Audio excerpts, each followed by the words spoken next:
बे समाव BTR contractor एसोसिएशननि गाहाय नेहाथारि बिथां बिक्रम दैमारी बिथाङा मोनसे गोनांथार बाथ्रा फोसावदों गोनांथार बाथ्रा फोसावथाय होदों बिक्रम दैमारी बिथाङा फोरमायथिदों जे थांनाय सानफोराव एबा बिपिएफ राजखान्थि हान्जा जेब्ला सोरखार दैदेनदोंमोन एबा सोरखार सालायबाय थादोंमोन आरो बै समाव जाय बिथांमोना लायबिलिटिस एबा रां मोननो दङमोन आरो बे रां मोननो थानाय बिथांमोना जिहेतु हाग्रामा महिलारी सोरखार बायनायनि उनाव बे समाव इउपिपिएल राजखान्थि हान्जाया पावाराव फैदोंमोन आरो बै समाव जे बिल मोननांगौनि थाखाय बे कन्ट्राक्टरफोरा बे समाव केस होना दोनदोंमोन बे केस होना थानायफोरखौ गोनां बाथ्रा फोरमायथिदों बिथां कन्ट्राक्टर एसोसिएशननि गाहाय नेहाथारि बिक्रम दैमारी बिथाङा बुंथिदों जे बे समाव जाखिनि केस होनानै एबा बिल मोननांगौनि थाखाय केस होदोंमोन हाई कोर्टआव होदोंमोन बे हाई कोर्टआव केस होनायफोरखौ उइथड्रल खालामफिनना लानो थाखाय खावलायदों बिक्रम दैमारी बिथाङा आरो बिक्रम दैमारी बिथाङा बुंथिदों जे उइथड्रल खालामखांनायनि उनाव बे समाव गावखौ लोगो हमनो थाखाय एबा बिक्रम दैमारीखौ लोगो हमफैनो थाखाय बैफोर कन्ट्राक्टरफोरखौ खावलायदों बिथां बिक्रम दैमारी बिथाङा थारैनो मख'नांगोन जे जाय बिथांमोना बे समाव बिल मोननांगौनि थाखाय हाई कोर्टआव बिथांमोना केस होना दोनदोंमोन एबा केस होदोंमोन बे केस होनाय जे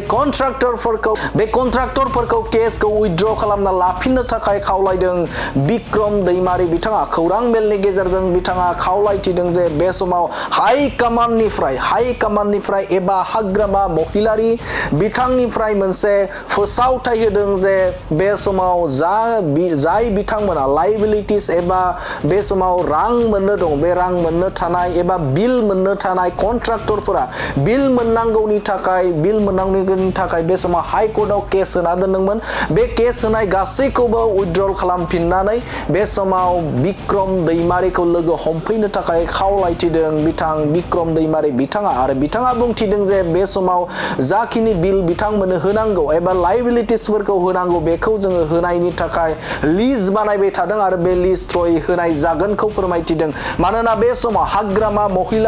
महिलारीनि सोरखार फैबाय आरो बे सरकारावनो जाखिनि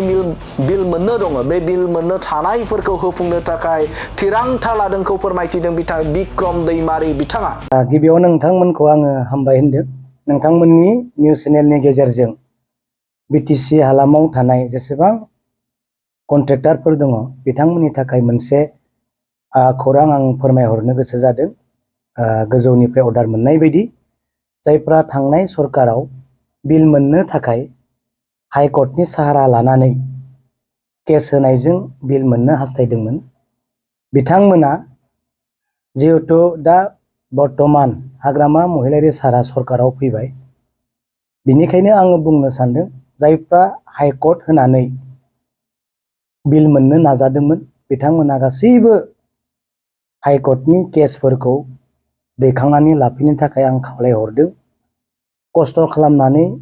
आरो केस खालामनानै लानांगौनि गोनांथि गैथ'ला होननानै जोङो सावरायदों दा बिनिखायनो जेसेबां कन्ट्रेक्टरफोर दङ बिथांमोना गावबा गाव केसखौ उथायना लागोन होननानै आङो मिजिंथिहरदों आरो जिहेतु हाग्रामा महिलारी सार बिथाङा पुरुना पेन्डिं लायबिलिटिस बा गोजाम बिलखौ होगोन होननानै खोथा होबाय बिथाङा जिहेतु सरकाराव फैबाय आरो गोजाम बिलखौ होगोन होननानै खोथा होबाय दा केस खालामनानै खस्थ' खालामनानै हाई कोर्टनि साहारा लानानै बिल मोननांगौनि जेबो गोनांथि गैला होननानै आं सानो खारन हाग्रामा महिलारी सारा बुंखानाय बायदि नोंथांमोना बिलखौ मोननो हासिगोन बिनिखायनो गावबा गाव उकिलखौ एडभकेटफोरखौ लोगो हमनानै गासैबो केसफोरखौहाय फाइलफोरखौहाय उथायनानै लाफिननो थाखाय आं खावलायहरदों आरो उथायनायनि उनाव मोनसे नटिफिकेसन नोंसोरनियाव कोर्टनिफ्राय फैगोन बे अर्डारखौ बा नटिफिकेसनखौ फैबाय थानाय बृहस्पतिबार आरो शुक्रबार जोङो गेस्ट हाउसाव थागोन नोंथांमोना लेखाखौ होफैनांगौ लिस्ट खालामनाय जागोन जायफोरा केस होदोंमोन नटिफिकेसनखौ लानानै बिल मोननो थाखाय जों केस लिस्टखौ खालामनाय जागोन बेनिखायनो नोंथांमोना जेरै बुंदों अननानै बिदिखौ आं जा बुंबाय बेखौ मानिगोन होननानै आं मिजिंथिदों थाबैनो जेसेबां हायो दिनैनि गेजेरावनो गाबोननि गेजेरावनो केसखौ बोखांना लागोन होननानै आङो आसा खालामदों आरो बिल मोननो थाखाय थाबैनो क'क्राझाराव फैनानै गेस्ट हाउसाव लेखाखौ होफैयो आरो सोरबाया जुदि फैनो हायाब्ला गावबा गाव MCLA आरो पार्टी लिडार्सफोरनो बे लेखाखौ गथायगोन आरो आंनो होगोन होननानै आं मिजिंथिदों। जिबिलाक बहुत दङ 200-300नि गेजेराव दङ जों मिथिगौ गोबाङा पेन्डिं केसखौहाय कन्टिनिउ खालामाखै गोबाङा कन्टिनिउ खालामगासिनो गोबांनिया भार्डिक्ट फैबाय कन्डेम खालामदों बे सैथो आं बुंनो सानो खुनु केस खालामलायनानै खस्थ' खालामनानै फैसा गारनानै बिल लानांगौनि प्रयजन गैला होननानै जों सानो जिहेतु हाग्रामा महिलारि सारा बिलखौ होगोन होननानै खोथा होबाय एसेब्लाबो बयबो मोनगोन आरो बिब्दिनो दा नै जा नभेम्बर डिसेम्बर जानुवारिनि गेजेरावनो बिनि फिननायखौ बयबो थिखादारफ्रा मोननो थांगासिनो दङ। जेबो जाया खस्थ' मोनगोन खस्थ' मोनगोन खरसा जागोन एसे एनैब्लाबो थांलाय फैलाय आरो उकिलजों कमिउनिकेसन खालामनायाव माबा मोनसे थायो जोंबो केस होनानैनो लादों आगोलबो केस होनानैनो सोरबा सोरबा मोनदों क्रन'लजिकेल लिस्ट बानायदों बिनिखायनो खस्थ' खालामनानै बिल लानांला होननासो आं बुंनो नागिरदों खारन